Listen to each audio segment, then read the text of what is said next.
Hey, welcome back to the channel. I am the Urban Tarzan. So this morning I'm sitting at my Lee Pro 1000 and banging out some target ammo. So one of the things that I'm hoping to do with this video is to help you decide whether or not the Lee Pro 1000 would be a good press for you. Should you go out and buy a Lee Pro 1000 if you're thinking about getting into reloading? So I'm hoping to do that today with this video, and no holds barred, tell you what it is, and this way you can make a really good decision whether or not you should buy a Lee Pro 1000. I know a lot of people don't like the Lee Pro 1000. If you go online and check reviews, you're going to find that there's a lot of negativity surrounding the Lee Pro 1000. Sometimes rightly so, sometimes not. But I've been using this press for a lot of years. Put thousands and thousands of rounds through it. And I just thought I'd go over some of the problems I've encountered, how I get around them, some tricks, some things you can expect, and whether or not it is actually worth the money to go out and buy one of these things, because they are pretty cheap. So stick around. Let's talk about the Lee Pro 1000. So bear with me on this video, because the best way for me to do this is to film this free-handed. So I'm going to be moving around quite a bit, showing you the press. So the video might get a little squirrely. 3 cups of coffee in this morning, so might be a little shaky, but we'll do the best we can. So let's get right to the point. The negativity. Talk about some of the minuses that you're going to see. And I'm going to be honest with you right off the bat. It is a finicky press. It can be very finicky. And it takes a little futzing to get it set up. That's the truth. If you don't want to futz, and you don't want to put in the time to get it right, it might not be the press for you. I look at it this way. For the money, the years that I've had this press, the years that this thing has just put out ammo for me, I have more than got my money's worth out of this press. And not only that, it has been well worth the effort to, tinker with it a little bit, because of what I've gotten out of it over the years. Thousands of rounds of ammo. So, I don't even know. This is about a year's worth of spent primers. Maybe a little more over a year. There's thousands in here. They just fall out the bottom of the press. So that is the proof in the pudding right there, how many rounds go through this press. When I say finicky, and again, this is one of the very first Lee Pro 1000s, Gen 1, if you will. This is a Gen 1. Modifications that I have made. I have the bullet feeder, the Lee bullet feeder, but I have modified it, and I do it manually. I don't like the arm system that moves the bullet into place. I do it manually each time. I pull the handle, I pull it back and load another bullet manually. The arm system is just, to me, more trouble than it's worth. This adds half a second,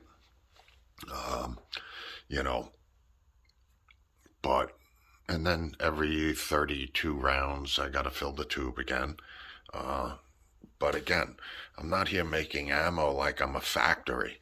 I can bang out a decent amount of ammo on this press, but you're not going to bang out ammo like you spent $5,000 on a press, on a progressive press, for 350 bucks. It's just not going to happen. But I can bang out a considerable amount of ammo with very little effort on this press, and the ammo comes out very good, very consistent.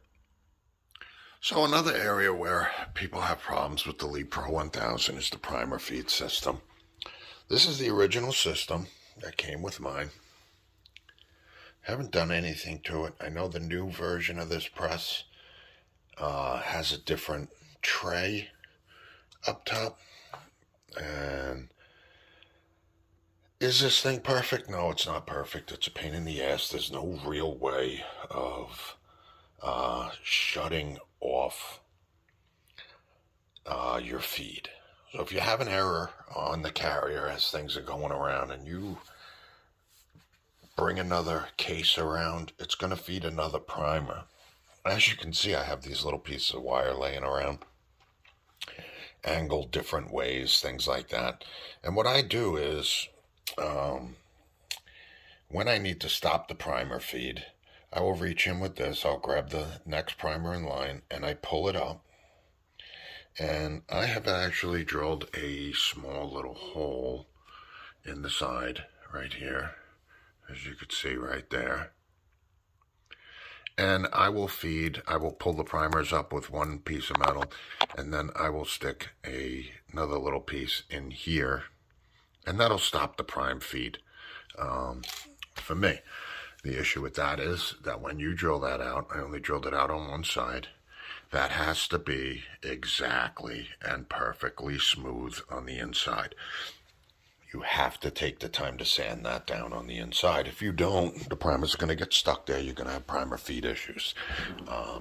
So drill that hole. Make sure you sand that down on the inside. No burrs, no nothing. Smooth as silk.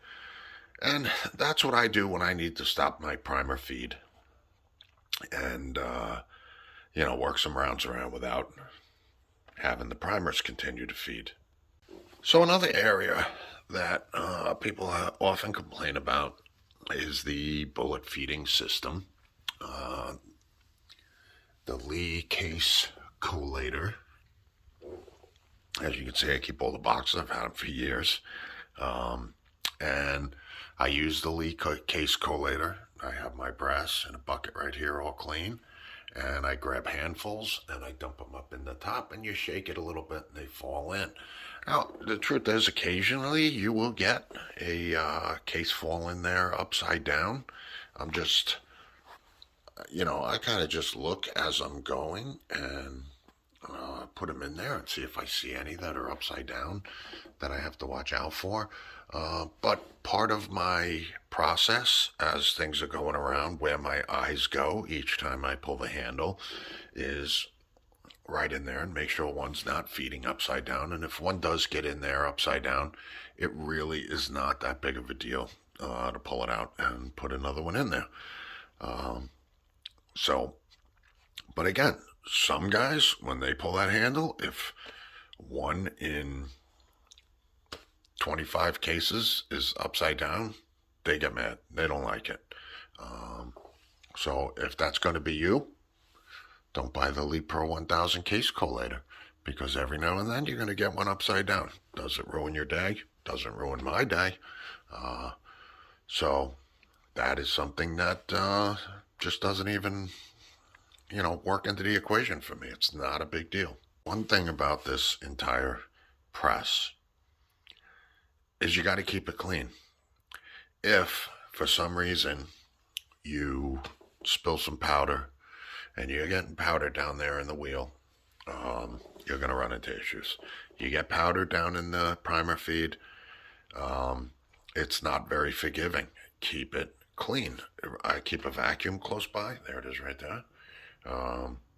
If I spill powder, I stop and vacuum up the powder. Make sure you keep it clean. If it's clean, it will run. It will run very smooth. That's just a fact. So when I spill powder, I don't wait for it to jam up. I don't wait for a primer not to feed. I stop what I'm doing and I just grab the vacuum real quick. I suck up the powder and then I move on. Well, let's talk about some of the pluses of this press. Obviously, the very first plus is the cost. I think now you can get one of these all set up for a certain caliber with dies, with everything for like $350, and you're making ammo. That's the first plus. The second plus is the Lee auto disc system. Now, the Lee auto disc system, I have found this to be a very accurate powder thrower.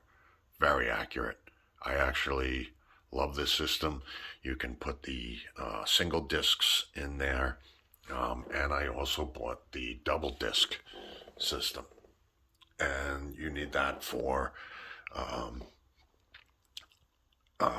if you're going to do rifle like 223 and you got to up the powder, you go to the double disc. You get the rifle charging die. It just raises it up so that the rifle case can fit in there.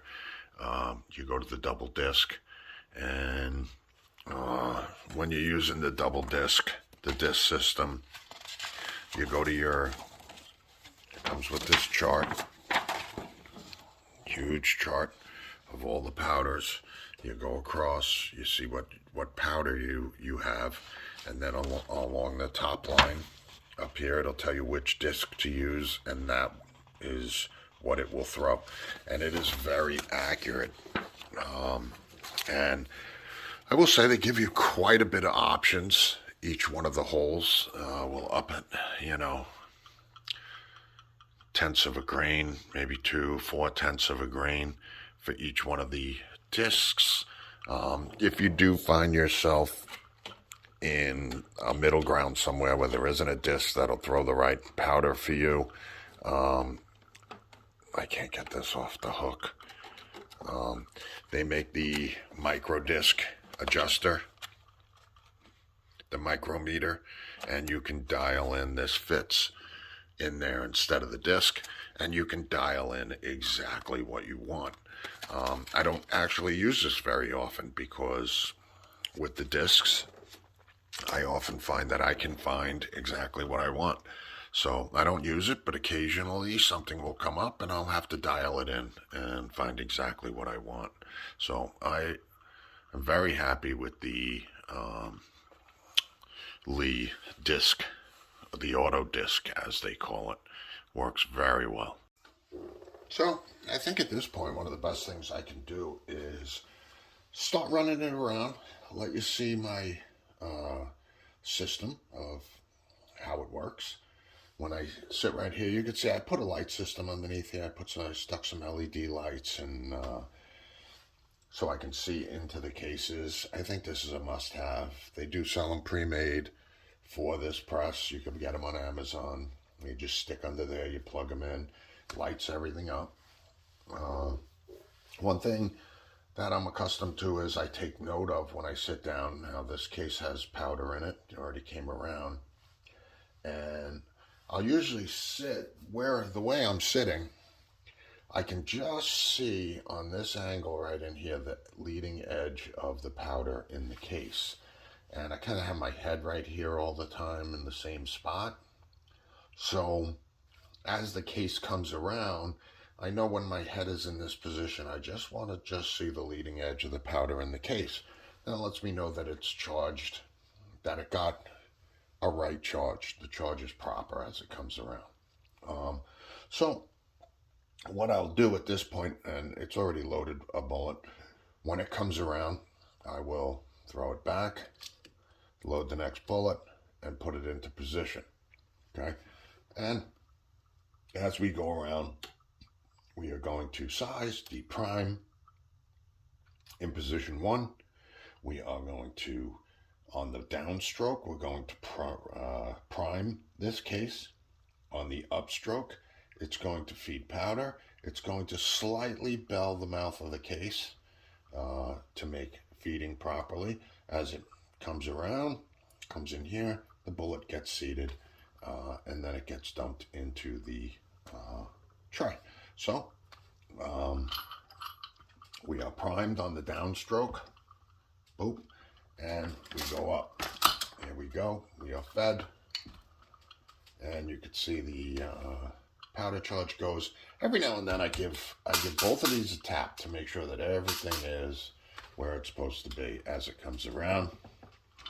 And then on the downstroke. Now here is one thing that I get into, and I do every time it comes around. I put my finger on top of this case because it's a pretty violent shot right there. And powder will bounce out.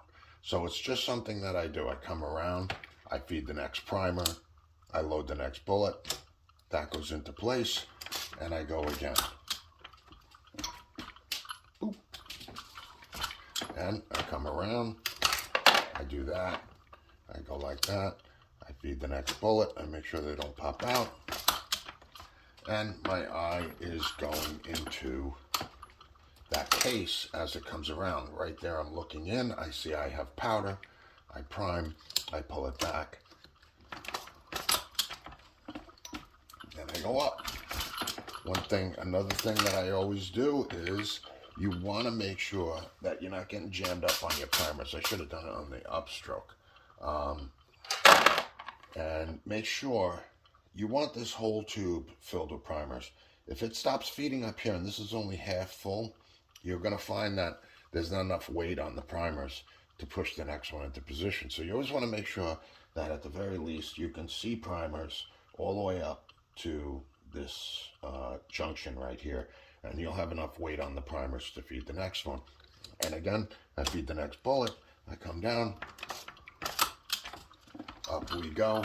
So right here I'm looking to make sure that I'm in. I'm always watching my press to make sure that everything is working well, and we come around and boom, we are all set. Next bullet in place. So that is my system as we go around and feed the bullets. So this the bullet feeder, this tube right here, holds 32 9mm 115 grain.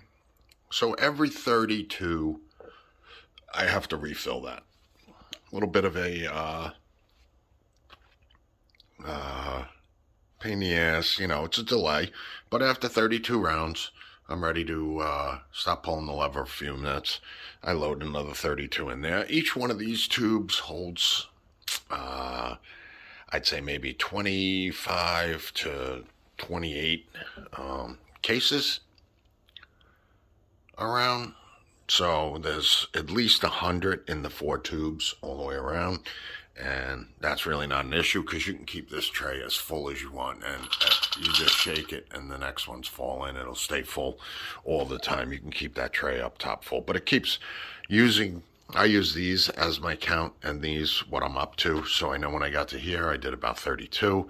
I know each time I turn that, each time I rotate this to the next position, I've done between 25 and 30. And I just grab handfuls and dump them back up top when I want to. So, you know, you get into a groove. I know how the press works, and you know, it's just something I've been using for a lot of years, so I'm very accustomed to how it works. So let's take a look at some of my finished product. These are some of the ones that we just went around the horn with. My lighting here is not the greatest. My light is very directional. It lights up exactly what I need to see the way I have my lights set. And doesn't light up anything else. But you can see, I keep my case gauges handy at all times. So I run all my, whoa, almost knocked my camera over. That's not good. So I keep my case gauge handy. I have two. I have the Hornady, and then I also have the Lyman. So as you can see, the Lyman handgun brick. So I run these through, check headspace, check cartridge, make sure I'm seated well and that everything's going to feed, and they go in the box. I like the system. It's something I've been using for a very long time. I'm not so much a speed loader. I'm not looking to load 500 rounds in an hour. It's not going to happen with this press. It's just not. But what you will get is very accurate, very well made ammo, and very consistent ammo. Like I said, the Lee disc measure system is actually a very good system. These are 115 grain berries, plated bullets, 115 grains. For my target ammo, I run 6 grains of HS6. That gives me 1130 feet per second. And I forget which disc I use for that. Let's take a quick gander here. It's very easy. So in order to know what we would use, we'd come down here to Hodgdon. HS6 is right across the top. The .43 disc measure gives me exactly 6 grains, and it is exact. I weigh it out and check it. Now, when I am loading defensive ammo on this press, I bump it up to the .46, and I load 6.5 grains of HS6. I just switch out that disc. I go to the .46, and that pushes me up to a little over 1,200 feet per second, 1,250, from the 1125. Probably not quite 1,250, but above 1,200 with 6.5 grains. And those are usually the two discs that I use. So it's either 6 grains or 6.5 with the 115s. And very simple, very simple.